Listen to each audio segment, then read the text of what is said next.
Marketing, entrepreneurship, and all things small business. You're listening to the Profit 911 podcast. Now, here's your host, Justin Miller. All right, we are back with episode 9 of the Profit 911 podcast, how random acts of marketing are killing your business. So there's a lot to unpack in this one, Kevin. There always is. That's like your first line. There's a lot to unpack here today. Yeah, no, we have some that are lighthearted. Next week's pretty, well, no, it's not. The one after that's pretty lighthearted. Yeah, that's true. Yeah, some are lighthearted, some are more. This one does have some meat to it too. You wouldn't think that not knowing what you're doing or just being random in your marketing would be a huge detriment, but turns out that's probably the case. Well, okay, so it's going to depend on your business type, and if you've listened to me for a while, you know I deal with marketing-based businesses. So in that case, marketing is the lifeblood of the business. Not that the service provided to the customer is secondary, but without the marketing, it doesn't exist, or enough of it doesn't exist, if that makes sense. Yeah. So we'll just jump in. So some of the sins I see when we start unpacking people's companies, and we really drive from lead flow all the way through customer and beyond and look at the processes. Kind of the number one thing I find is stop and go marketing. Meaning we market, we get customers, then we stop marketing and we serve the customers, and then when we're done providing the service, we don't have customers again, so we start marketing again. Yeah, I'm kind of guilty of that. Yeah, well, I think we all are to an extent. You gather a ton of customers. Well, for me, a lot of our customers come in 7 months out of the year, so you get really busy taking care of people, and then you're right. It can't be an afterthought where you're like, oh, hey, I should start marketing again because now I need to build up that list. Right, and I think it's the smaller the company is, the more of a problem this is. So if you're a solopreneur, there's only so much time in the day. Likely you market, you get the customer, and then you don't have time for marketing anymore because you're actually serving. Like literally, you may have a time constraint, which is the topic we'll discuss a little more next week, how to get around that. But if it's just you, there's only so many hours to the day, and it's stop go. The problem is that follows people further than it should. As the company sees traction and there's customers, and we know that there's more leads out there, and we're not getting them, or we're not following up consistently because we don't feel we have to right now. As that grows, it stunts the growth of the company. I mean, you can only go so big with stop and go. Seasonal, obviously an excuse, seasonal, but we know the season's coming up every year. Yeah, it's not a surprise when it happens. And in reality, even when you're seasonal, it's not like we don't have business this time of year. You get an occasional holiday party, or you have a one-off Halloween party that needs a photo booth. But you're right. Just because you're not chock full every weekend doesn't mean there isn't work to be had. Yeah. So that's stop and go, and the seasonal. There's always more seasons too. If you haven't noticed, we have like 8 million made up holidays. They work pretty well for marketing. The next biggest thing I'll see is spray and pray marketing. Now, do you know what I mean when I say that? Yeah, you just kind of throw it all out there, and with no real targeting, no real idea what you're doing. Let's just try a bunch of different stuff, and something's got to work. Yeah, if I could get on Oprah, I'd be rich because there's not anymore. Everyone would want my book. Yeah, sure. No, I get that. Yeah. That's probably. I mean, this is probably. I don't know. Looking at the list of things, this might be, and this is just my take on this. Is this maybe the most common problem with small business owners, because they just either I should do this, so let's just throw this up against the wall and see if it sticks? I mean, they're all problems. This one is the less sophisticated marketing-wise the business is, the more common this is. So if someone really doesn't know what they're doing with marketing, then all of a sudden a sales pitch like this sounds wonderful. Okay, we're going to get your ad in front of 50,000 local people. Yeah. Well, you're right. Then you're much more easily sold because you don't really know what you're doing. So that does sound great. Yeah, maybe I can send your email to 200,000 local customers, or I can distribute your ad on this text messaging list to 5,000 local people. Mm-hmm. Sounds wonderful. Sign me up. Yeah, and depending on your business, by the way, it might work. But for most businesses, we're pretty targeted in who we're going after. Just putting our ad out in front of everyone really makes no difference. Now, I will make an exception for something that is justified more as a donation and not really marketing. So, if you're putting an ad in your child's holiday party program, great. Let's not kid ourselves though, right? So that's an exception, but most people will just put it out there. Same with like TV and radio advertising sound wonderful based on impressions. Basically, here's the pitch. Yeah, that's the key word, impression. So when an ad rep starts talking about how many impressions you're going to get, if you can't figure out how that impression turns into cash in the bank and how many are going to, it's a completely irrelevant stat. Mm-hmm. That's true, because then impressions mean, you're right, mean nothing if there's no action behind it. It's like likes on Facebook. It is, yeah. Trying to deposit those in the bank. Like our page. You still see that sometimes. Or you'll drive by a bank and then it'll tell you what the temperature is and then it'll say, like us on Facebook. Yeah. Really? I like that those digital signs tell me the time and temperature when I have that right in my car already. Good use of marketing dollars on that one. Exactly. Or on your watch. We have a client actually that programs those billboards, and I guarantee they don't put time and temp up there. So spray and pray we see a lot. You really want targeted. Less numbers is more. So there's, my business. If you've seen us, we exhibit at events for my marketing consulting, and we've gone to events where there's, under 200 people, and cost per head is outrageous, but they're the right 200 people, so it's worth it. I could have run an ad in some major publication for the same price, probably a national publication, but it's, this is much more targeted and direct. I've been in a room where 2 people have showed up to a workshop before, but they both spent money and it was worthwhile because they were the right 2 people. So we got to be really careful when we start looking at impressions and when we're evaluating marketing opportunities, because there's something new every day, especially digital-wise. There's something new on the radar. Now the next problem becomes how we're controlling marketing processes. So if we have decided, hey, we're going to stop doing stop and go, we're going to be consistent. We're going to stop doing spray and pray. We're going to be more targeted. All of a sudden, it sounds like, we have more to do. And of course, once you get things under control, you want to ramp up. So you want to add more and more and more. So then we run into the problem of, is this manually controlled, something we have to think about every time, or is it automatic? Not everything can be automatic as much as I'd like it to be. If the whole world could be automated. I would love that. Yeah, it's true. You would. As long as, the automation people are still getting If there paid. was an automation machine that would go and get you a Diet Coke when you needed one and brought it right, it's called a robot probably, but at the risk of offending, there's staff members for that. If that's need true. Be.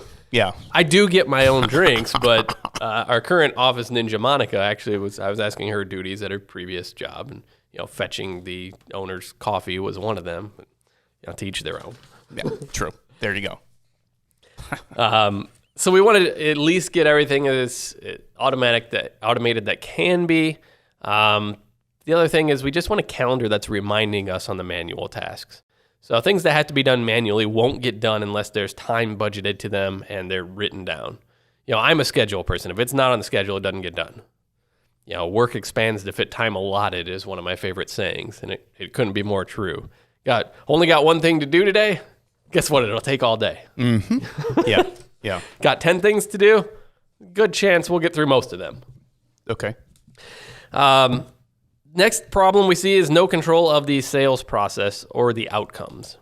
And this kind of just ties into the others. With spray and pray, we have absolutely no control of what happens afterwards. We want to make sure we have a process every time a lead is generated all the way through to a sale or whatever our intended outcome is. Why do we do all this? Sanity, for one.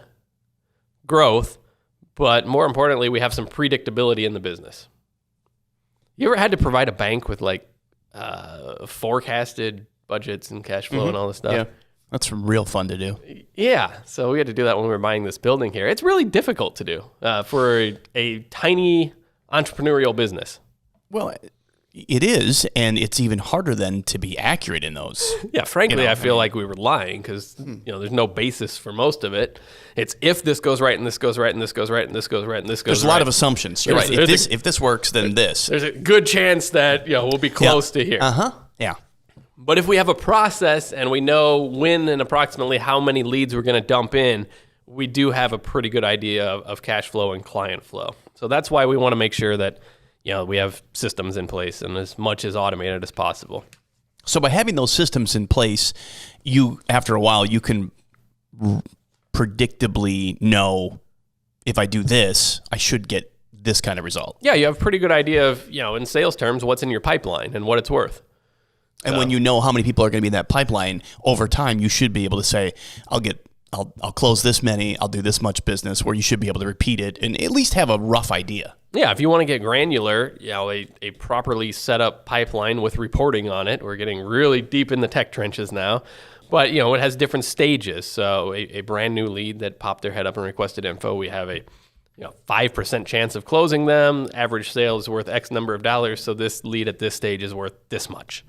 And then each stage has that. And at the end of the day, we have the full value of the entire pipeline. And that's very powerful when it comes to designing the business. It also lets you know how much you can spend on marketing to get there. Here's just kind of a fun question, and it kind of goes back to stop and go marketing. So when I come in and try and find ways and opportunity to grow a business, one of the things I'll always ask is, what have you done in the past that worked that you're not doing now?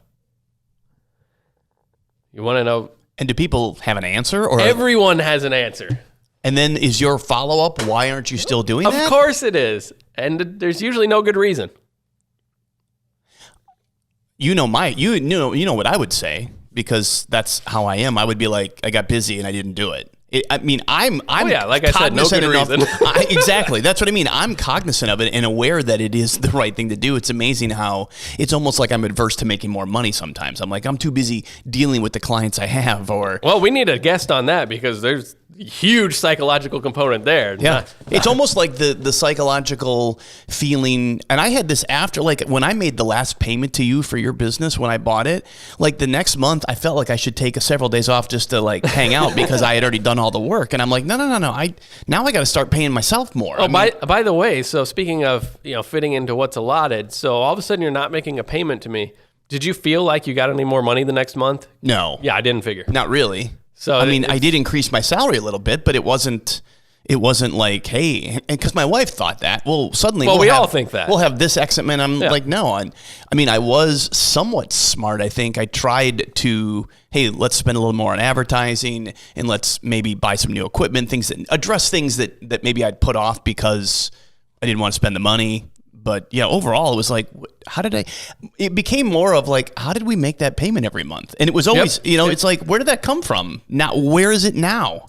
It's kind of funny, because it just kind of disappeared into the Ethernet. Yeah, this is kind of a profit first type discussion, the psychology behind it, but interesting. But yeah, there's always something people stop doing. It could be they don't have time. It could be they didn't enjoy it, but didn't put someone else in place. A lot of people have come to me with the wrong question. They come up at a conference or a seminar and, how do I stop doing this? And this they're talking about is actually working really well. The question really should be, can someone else do this for me? But we're going to take a quick break here. Coming up after the break, how to hold your marketing dollars accountable. So how do we dig in and justify what's good, what's bad, and keep track of it? When you listen to a podcast, do you think to yourself, I wish I could do that? I'd like to share my product, my service, my business ideas. Well, we can help you with that. At Kevin Walker Media, we specialize in helping you plan, execute, and then share your idea, your podcast. We can even help you create a video podcast if you'd like. If you want more information, hit me up, 563-508-3418, or email me at kevin@kevinwalkermedia.com. We'll come to you on site 1 or 2 days, depending on your needs. We'll help you plan, we'll help you record, we'll help you execute, and then we'll share your message, your podcast with your listeners, with your potential clients as well. So if you need help with that, hit me up, 563-508-3418, or email me at kevin@kevinwalkermedia.com, and let's get your idea off the ground, share your good news, and get your podcast started. And now back to the Profit 911 podcast with your host, Justin Miller. All right, we're back and we're talking about how random acts of marketing are killing your business. Now, we jumped through a bunch of different things that are sins, a bunch of different sins in business that are causing your bottom line to suffer. So stop and go marketing, spray and pray, not having a predictable process, and ultimately having no control whatsoever of your business growth. And you're sabotaging yourself one way or another, regardless of whether you're doing it on purpose. But now let's talk a little more about, the accountability behind it and how we figure out what's working, what's not.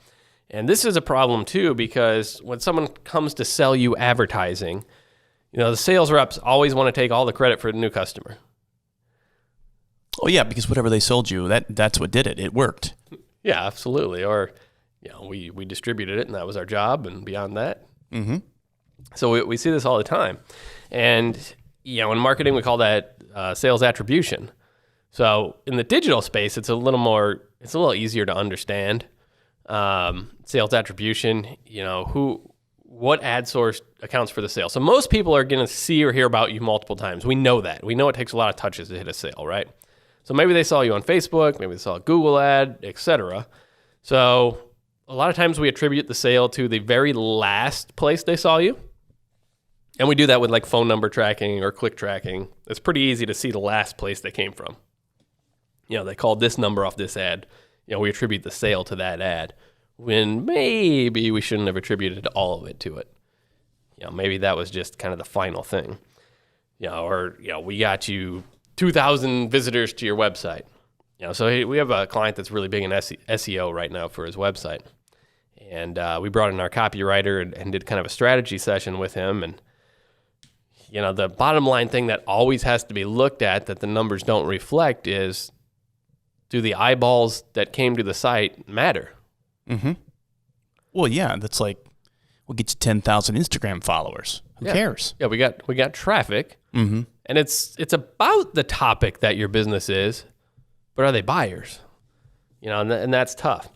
Or the opposite of last attribution is first attribution. So when did they first pop up on our radar? And we give all the credit there. Yeah, because that's where the lead was quote unquote generated. And the bottom line is there's no right or wrong, but you can't give everything to one spot. Because the funny thing is, if you try and do that and you listen to all your ad reps, I got you 10 clients, I got you 10 clients, I got you 10 clients. Say you had 3 ad reps. At the end of the year, you had 20 clients. But if you listen to them, you had 30 or 40. This is a problem. Yeah.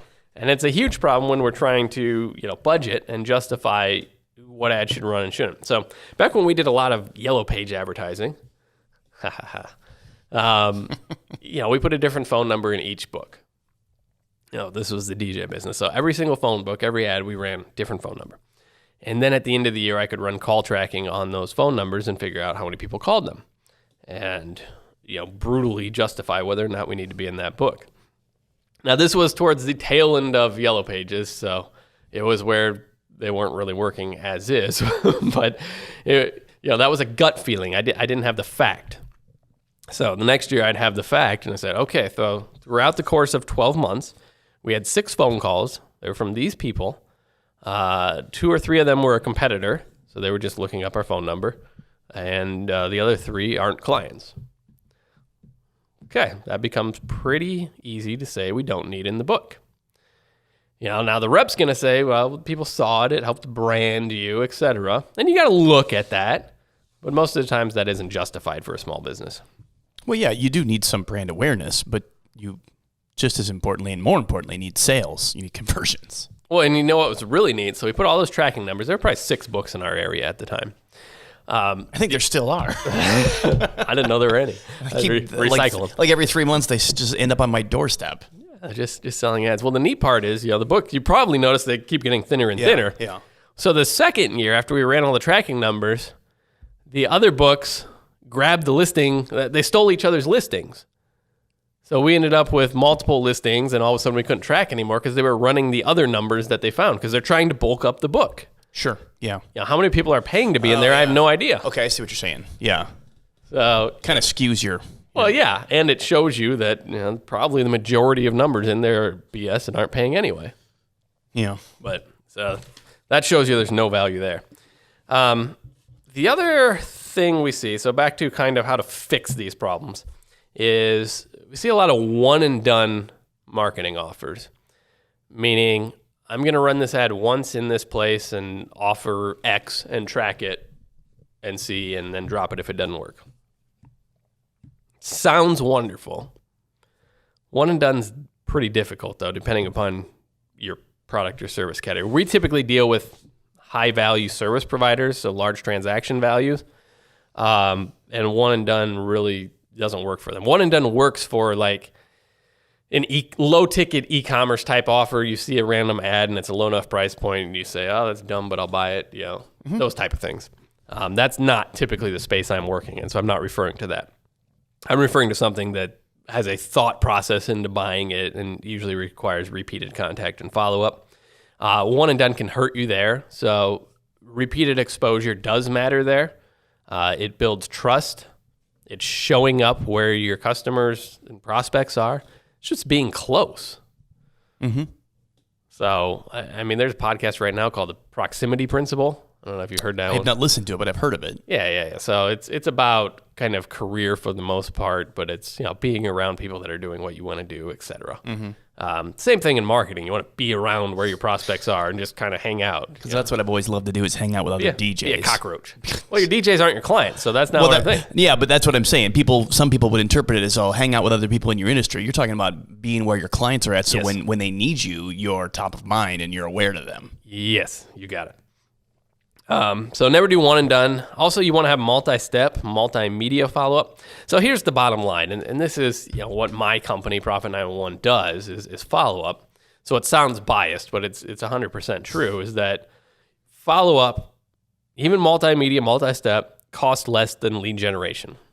But it appears, and I agree with you now because I learned that the hard way over the last couple of years, to the uninitiated person who's learning this or is trying to get good at this, it seems like it's the exact opposite at the beginning because you don't really understand how it works.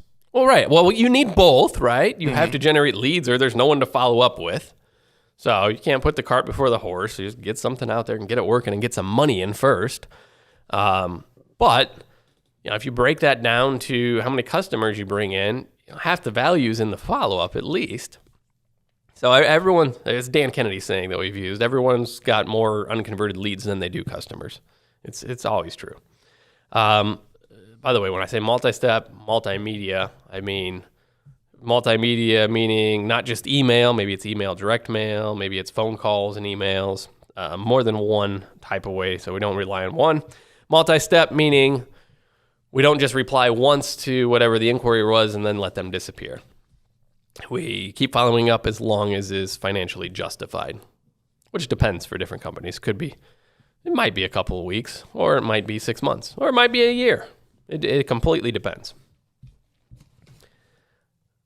All right, so leaving half the potential sales on the table, we got that. Oh, here's the other thing that always comes into play. And someone out there is thinking it right now, yes, but my business is different. Mm-hmm. There's always. And I'm a huge Dan Kennedy follower, so it's drilled in my head that your business is not different. And lo and behold, when I dig into the businesses one-on-one, they're not different. No. I mean, businesses, there is some differences in all business, but you're right. At the core, we're all somewhat similar. Yeah. The process is the same. Human psychology is the same. What you're selling may be different. Your process might be slightly different, tweaked. But principles are principles. Mm-hmm. So you got a list of 5 things not to ever do again. You got some ways to hold your dollars accountable. What you do with it is pretty much up to you at this point. But in a nutshell, this is enough to make a major impact on your business. If you go through and write this down, take some notes, and actually do these things. And a lot of you might be thinking, yeah, I know all these things already. But there's always room for improvement. You always want to look at the process.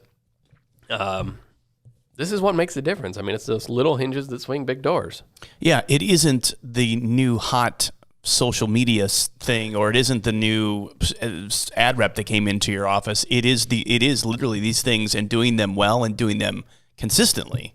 Yeah, you want to know, like, some of the business owners that I meet with, the ones that are most successful and putting the most money in their pockets, they're often boring businesses. Yeah. Some of them are boring people, but... Yeah. No, you're exactly right, though.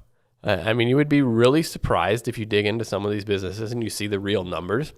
The flashiness, the latest and greatest isn't always what it's cracked up to be. You know, it's solid principles and how it works. Any follow-ups before I close this one out? No, I think those are, I mean, you're right. It's maybe not sexy, and it might not be like, oh, what can I do in 2020 to make my business better?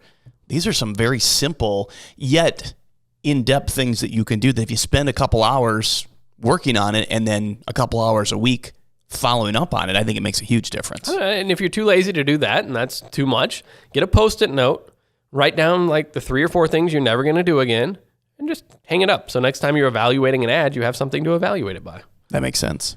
So if you are a high-value service provider and you want my personal help with this is what we do. I can do a process audit for you. It takes about an hour.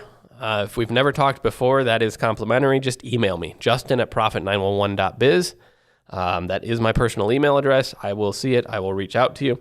Or go to our website, and there's a link to schedule that. Coming up next week, we're going to have our first live guest, Brian Durkin. We're going to talk about, can it be outsourced? So the more you listen to me, the more you hear that I'm a fan of outsourcing certain processes and tasks. So coming up next week, Brian Durkin, can it be outsourced? Don't miss it, and we'll talk next week. Thanks for listening to the Profit 911 podcast. Be sure to subscribe and leave your comments. For more information on how Profit 911 Consulting can help grow your service business, visit profit911.biz.